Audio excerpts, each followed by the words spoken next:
Monsieur Pierre Lellouche.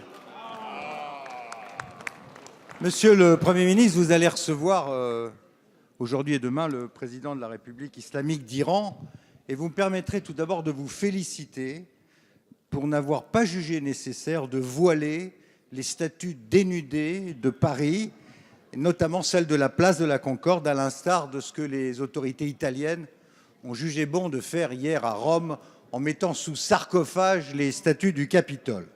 Reste que cette visite appelle plusieurs questions que je souhaitais vous poser. Première question, l'accord nucléaire signé le 14 juillet dernier gèle le programme nucléaire sans le supprimer pendant une quinzaine d'années. Quelles sont, selon vous, dès lors que les sanctions sont levées, nos perspectives dans ce pays et surtout, quelle est notre capacité de remettre éventuellement ces sanctions si ça devenait nécessaire? Deuxième question, quelle est votre évaluation des marges de manœuvre du président Rouhani dans un pays qui est encore largement tenu par la hiérarchie religieuse et qui persiste à vouloir rayer Israël de la carte?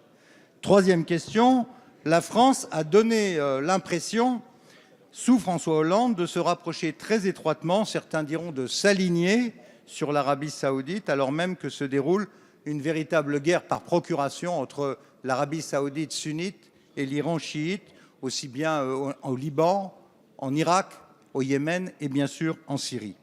Or, il ne peut pas y avoir de règlement dans cette guerre de Syrie qui rentre dans sa 6e année sans qu'il y ait de dialogue avec les Syriens et avec les Russes, ce que l'opposition n'a cessé de vous dire depuis 3 ans, mais sans aussi qu'il y ait de dialogue entre l'Arabie et l'Iran.